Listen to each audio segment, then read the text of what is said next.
Olá, meus queridos amigos, tudo bem com vocês? Sejam bem-vindos ao nosso canal Fala Sério Pastor, é muito bom ter vocês aqui. Hoje eu estou gravando da minha casa e vou falar de um assunto muito melindroso. É um tema realmente muito sensível. Eu vou falar sobre as tensões políticas que estão acontecendo em nosso país, especialmente no que diz respeito à religião. Como que os candidatos têm usado da fé, da religião para alcançar os seus objetivos dentro da política e como que as igrejas, de certa forma, têm se envolvido na questão político-partidária de maneira assim tão efetiva e como isso é prejudicial para a fé, para o evangelho. E eu queria convidar você a ficar comigo até o final desse vídeo, porque também nós vamos analisar um vídeo que saiu recentemente e circulou em todas as redes sociais. Muita gente mandou para mim: pastor, fala sobre esse vídeo, veja o que essa mulher falou.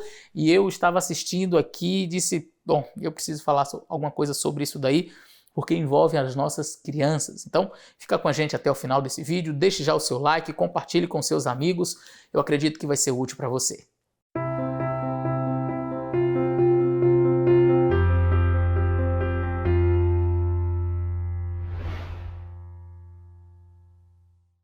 Bom, meus amigos, como eu falei na parte introdutória desse vídeo, tem me preocupado bastante como que a política tem se desenvolvido em nosso país neste último ano.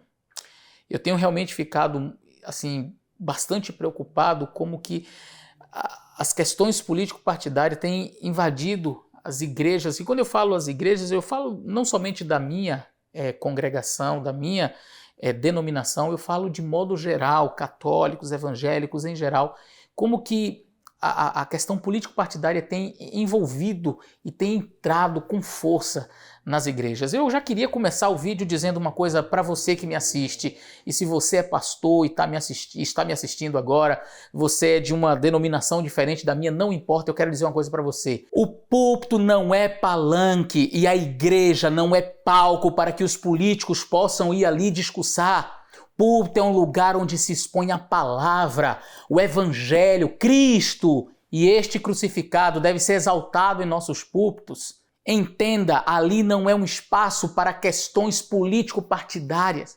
E aí você pode me questionar, pastor, mas se nós não orientarmos os nossos membros, eles vão votar de maneira equivocada, entendeu? Eles vão votar em um candidato que vai trazer prejuízos ao evangelho. Duas coisas eu queria considerar com você. A primeira, se você como um pastor, como um líder religioso, ensinar a palavra de Deus, como ela é, pregar a palavra, ensinar sobre Jesus Cristo, todos os membros da sua igreja saberão qual caminho seguir. Sabe qual é o problema? É que muitos de nós não pregamos mais a palavra. Muitos de nós não abrimos mais a palavra no púlpito. E as pessoas elas ficam confusas. Bom, aí abre-se um espaço, cede-se o púlpito para que o candidato venha fazer os seus discursos. Não é verdade? Mas esse não é o propósito do púlpito, não é esta a vontade de Deus. Pregue a palavra e os membros saberão o caminho a seguir. Você não precisa dizer que o candidato A ou B faz isso ou faz aquilo, se ele é bom ou se ele é ruim. Se o membro ele souber o que a palavra de Deus ensina, acabou. Ele vai saber o caminho a seguir. E uma outra questão que eu não sei quando vai acontecer, eu não sei se mais cedo ou se mais tarde, mas a palavra de Deus nos diz que a perseguição aos filhos de Deus nos últimos dias acontecerá.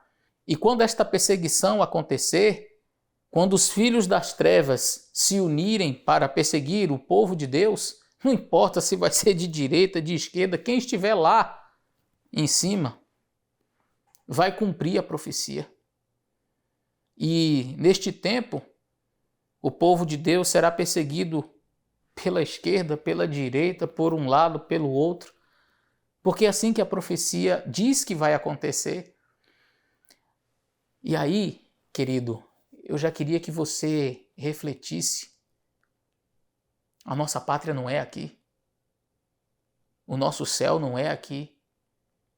E aí você vai argumentar: pastor, mas enquanto eu não estou no céu, eu quero morar em um lugar onde eu tenha paz, onde os princípios da palavra de Deus sejam respeitados, onde a minha família seja respeitada, onde tenha igualdade social, enfim, cada um puxando um lado para o seu partido e cada um vai argumentar de alguma maneira assim. Eu não estou aqui para dizer a você que você não deve exercer o seu papel como cidadão. Eu não estou aqui para dizer que você não deva ir lá votar em algum candidato. Você deve fazer isso sim. Deve olhar para as propostas, deve analisar aquelas que mais estão condizentes com aquilo que você acredita. Fato. O que eu estou querendo dizer é que a religião não deveria servir como uma espécie de trampolim. E olha, sabe o que eu tenho visto de maneira assustadora? Cada vez mais os candidatos usando da Bíblia e da religião em seus discursos.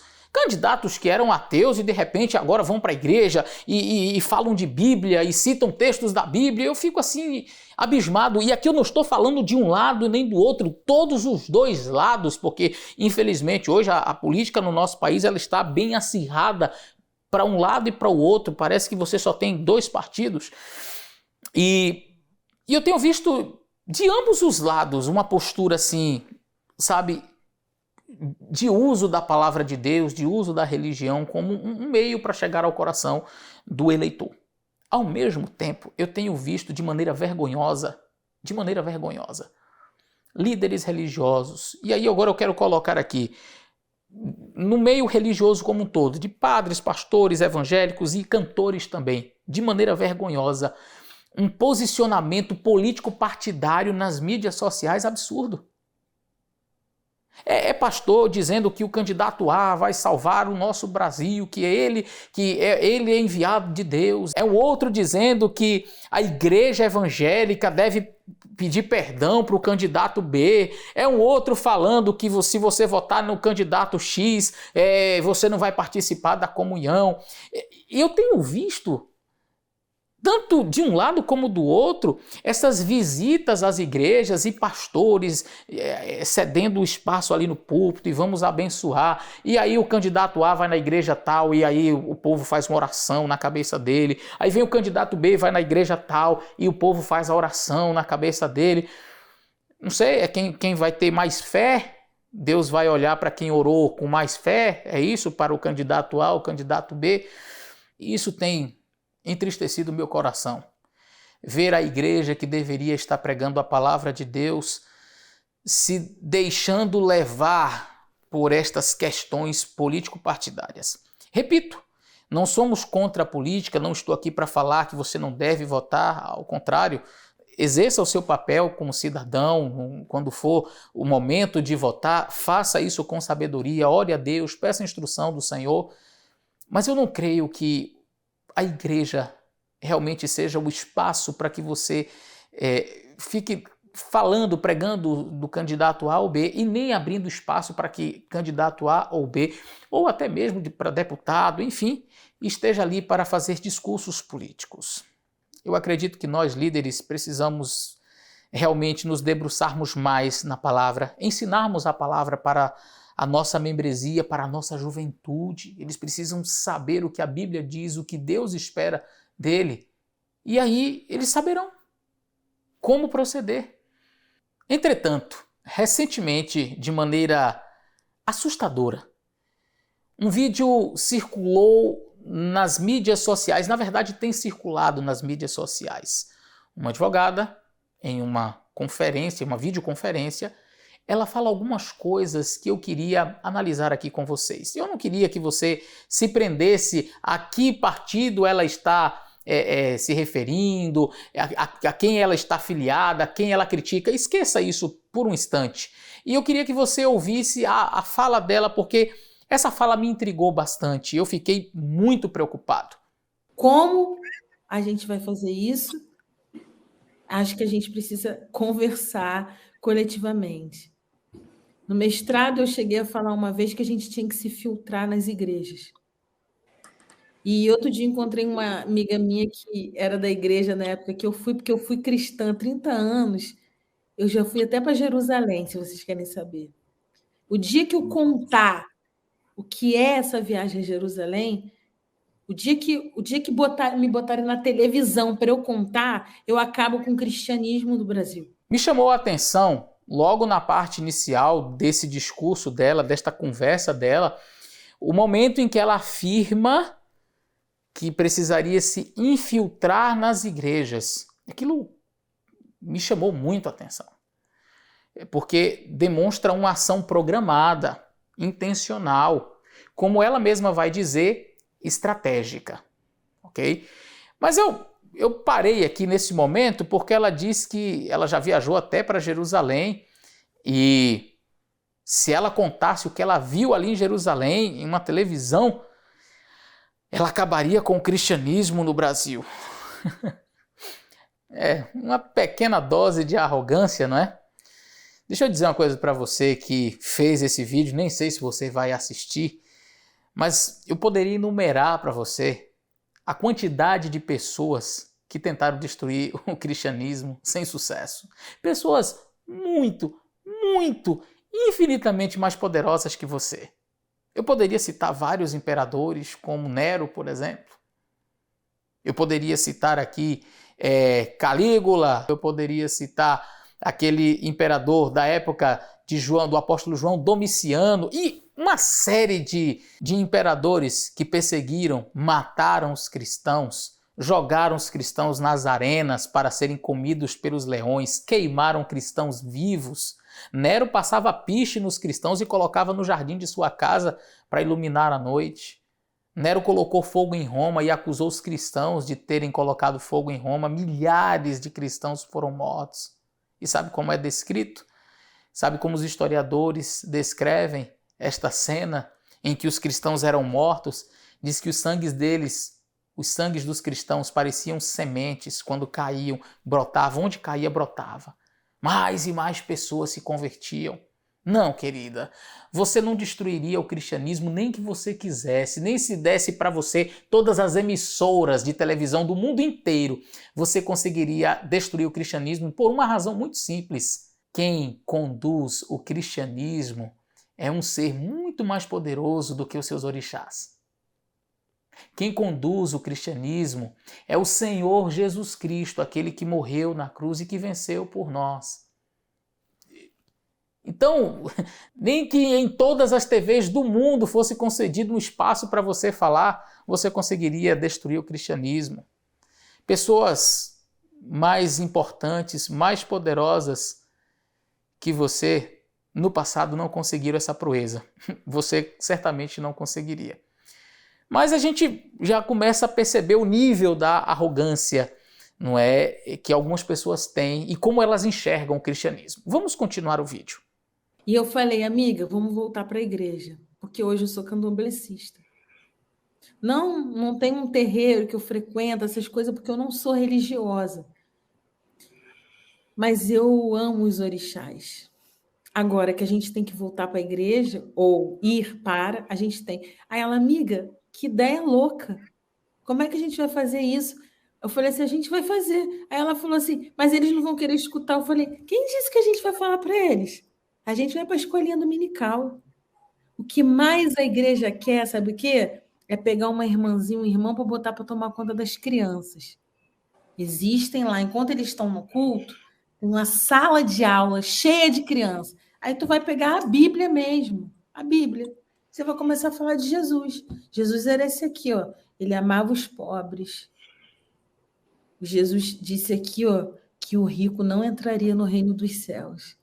E a gente vai começar a falar de Jesus. Mas ele vai chegar em casa e vai falar, pai, a professora... Aonde está escrito? Ele vai falar, aqui, pai, está escrito aqui, Jesus falou. Mas para isso tem que ter estratégia. Nenhum dos revolucionários que a gente teve nesse Brasil fez nada sem estratégia. O Marighella escreveu um manual. O manual do guerrilheiro. A gente está lendo? A gente está fazendo? Manual do guerrilheiro urbano. Bom, nessa última parte do vídeo tem muitas coisas a serem consideradas. A primeira é que essa estratégia que ela diz que precisa ser usada, é uma estratégia a estratégia de usar a Bíblia e deturpar a Bíblia para incutir uma ideologia, uma filosofia na cabeça de alguém é muito antiga. Sabe quem usava essa estratégia? Satanás. Lá no deserto da tentação, ele veio tentar Jesus. E como foi que ele tentou Jesus? Vamos ver? Mateus capítulo 4 vai dizer como foi que Satanás tentou Jesus. Satanás chega no deserto e aí ele diz assim, no capítulo 4 de Mateus, verso 6, e disse-lhe, se tu és o filho de Deus, lança-te daqui para baixo, porque está escrito. Onde está escrito? Na Bíblia. Está escrito, aos seus anjos dará ordem ao teu respeito e tomar-te-ão nas tuas mãos, para que nunca tropeces em alguma pedra. Olha, tá vendo aí? O diabo sabe citar a Bíblia. Sim, ele conhece bastante a Bíblia. Então essa estratégia de usar a Bíblia e deturpar a Bíblia para incutir as ideologias é muito antiga. Satanás já usava ela, tentou usar ela com Jesus, mas não deu certo. O que me impressiona também é a capacidade que as pessoas têm de interpretar alguns textos, né? Como ela disse ali, Jesus disse que os ricos não vão entrar no céu. Que mentira, Jesus nunca disse isso. Na Bíblia não existe isso. Jesus disse que é mais fácil um camelo passar no fundo de uma agulha do que um rico entrar no reino dos céus. Você tem uma figura naturalmente alegórica e eu queria até analisar isso com vocês. Vamos ver, Mateus 19, verso 24, quando Jesus fala sobre isso. Jesus diz assim, e outra vez vos digo, é mais fácil passar um camelo no fundo de uma agulha do que um rico entrar no reino dos céus, ou no reino de Deus. E aí, olha a reação dos discípulos. Então só vai se salvar os pobres, só vão se salvar os pobres, os ricos não vão para o céu, como a moça sugeriu aí, não é? E os seus discípulos, ouvindo isso, admiraram-se muito, dizendo, quem poderá, pois, salvar-se? Então só os pobres vão salvar? Quem vai se salvar? Os ricos não vão para o céu. E Jesus, olhando para eles, disse-lhes, aos homens é impossível, mas a Deus tudo é possível. Ou seja, Jesus não estava ali para dizer que quem é rico não vai para o céu, como disse a moça de maneira bastante equivocada. Jesus estava dizendo que o amor às riquezas pode fazer com que a pessoa perca a salvação, e quanto mais dinheiro você tem, a possibilidade do seu coração estar apegado aos bens materiais é muito maior, obviamente.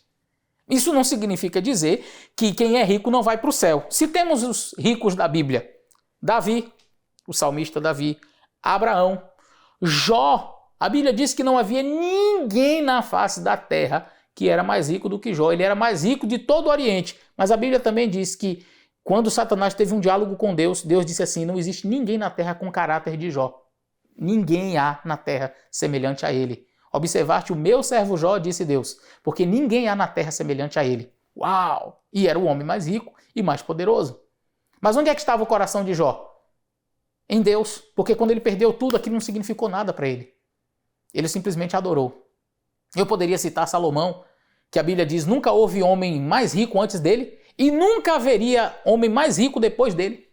Eu poderia citar aqui, Daniel, que foi um príncipe, né, um governador na Babilônia, José, que foi o governador da nação mais poderosa da terra, o Egito. Eu poderia citar a rainha Esther. Eu poderia citar inúmeros homens e mulheres na Bíblia que foram extremamente ricos. E isso não fez com que eles perdessem a salvação. Mas é esse tipo de ideologia que está querendo invadir. E aí eu fiquei muito chateado com a questão de usar na igreja.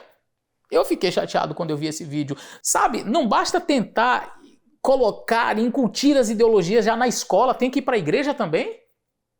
Não já basta tentar colocar as ideias contrárias à palavra de Deus, incutir essas ideologias nefastas. E aí eu falo de várias ideologias que têm surgido cada vez mais com força, atingindo as nossas crianças.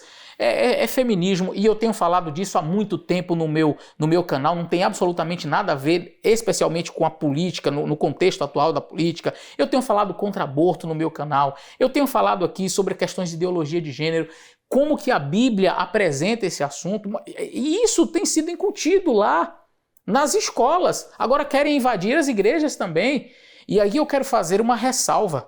A fala dessa jovem reflete os ideais que muitos ativistas políticos têm.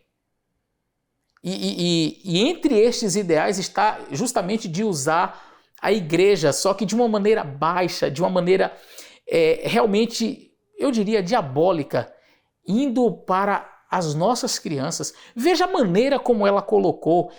Sabe, a gente precisa voltar à igreja, vamos para as igrejas. E a amiga dela diz, mas como? Eles não vão ouvir você. E quem disse que nós vamos falar para eles? Nós queremos falar para as crianças. Olha, eu me arrepiei quando eu ouvi esta fala. Pastores, líderes, tenham cuidado com quem vocês colocam na liderança das suas igrejas, especialmente as crianças. Algumas pessoas dizem que as crianças são o futuro da igreja. Eu sempre digo nas minhas congregações, por onde passo, as crianças não são o futuro da igreja. As crianças são o presente da igreja, porque uma igreja sem crianças é uma igreja fadada ao fracasso. Ela vai morrer em pouco tempo, ela vai envelhecer. Uma igreja cheia de crianças é uma igreja viva. Cuidado com quem você coloca lá. E aqui eu quero contar da minha experiência particular, uma experiência pessoal.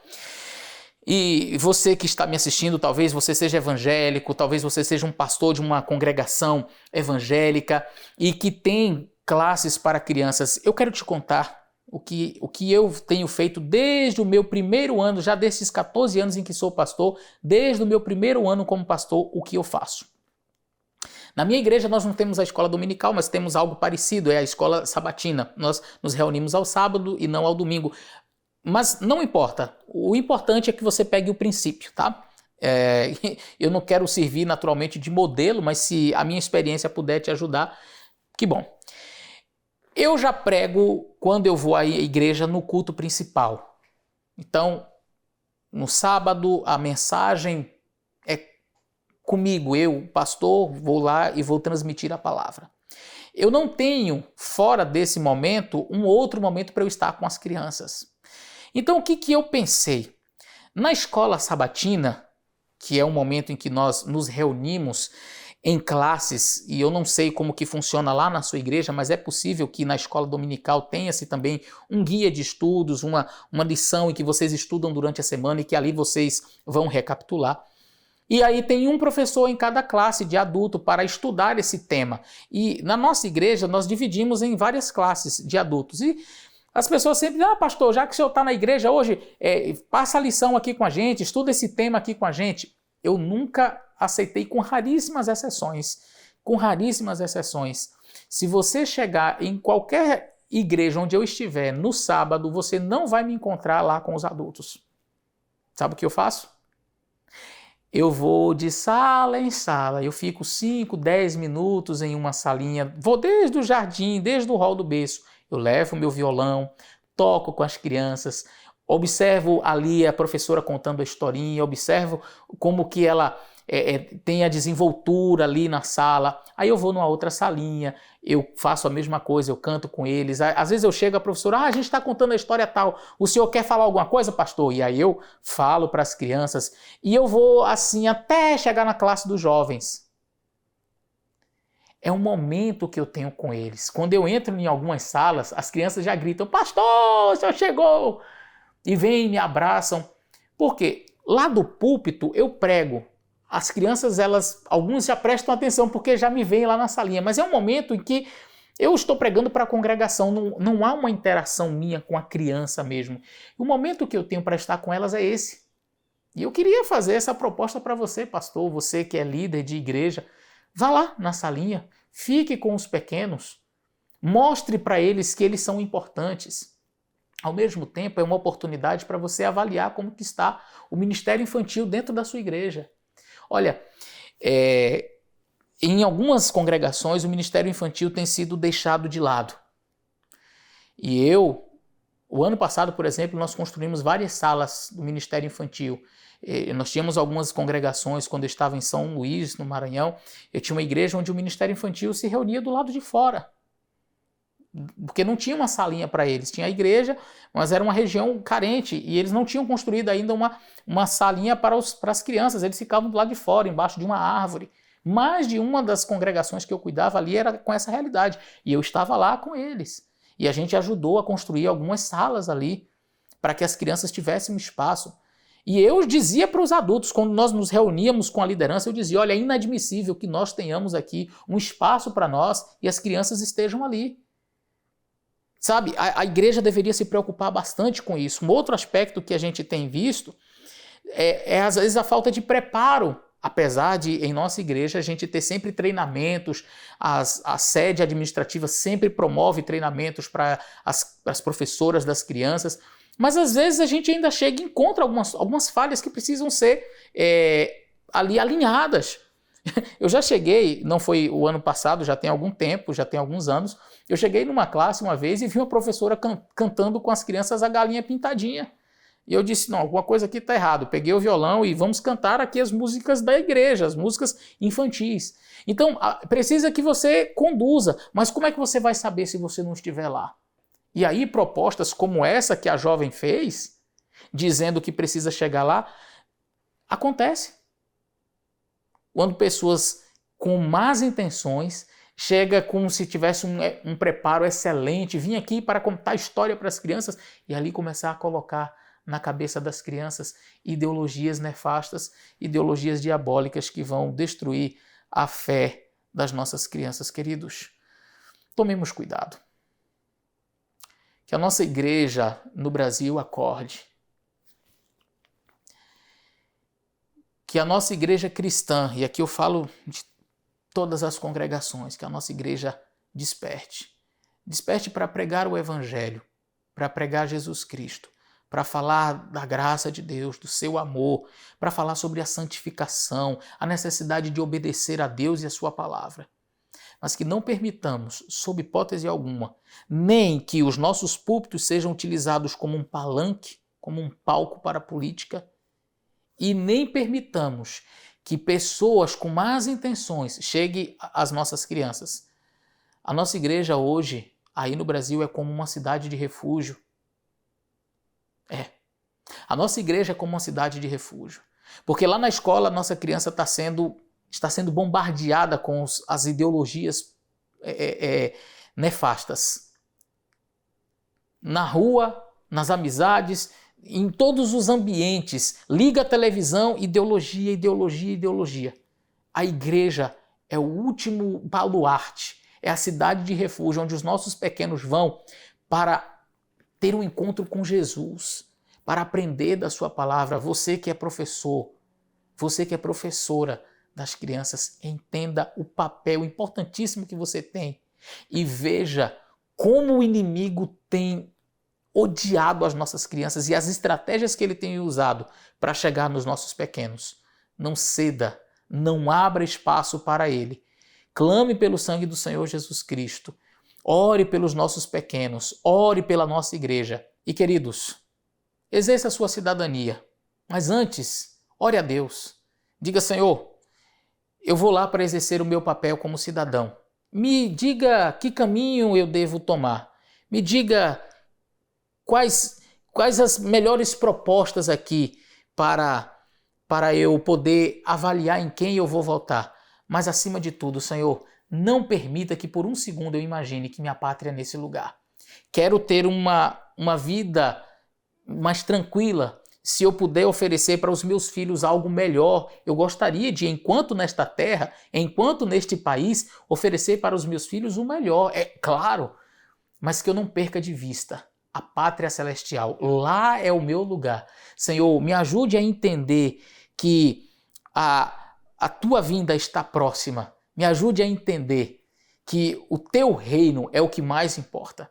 Queridos, só há um reino que dura para sempre. Só há um reino que é livre de qualquer problema. É aquele da pedra atirada sem mãos, que atinge a estátua lá da visão de Daniel e destrói todos os reinos. E ali a palavra de Deus diz que aquela pedra cresceu, se tornou um grande monte e encheu toda a terra. E Daniel, quando deu a interpretação para Nabucodonosor, disse: este é o reino do nosso Deus, um reino que durará para sempre. Só há um reino que vai durar para sempre. E é nesse reino que você tem que colocar a sua confiança.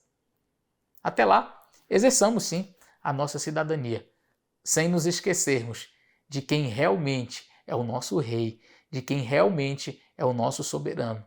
Que Deus abençoe você. Grande abraço e até o nosso próximo vídeo.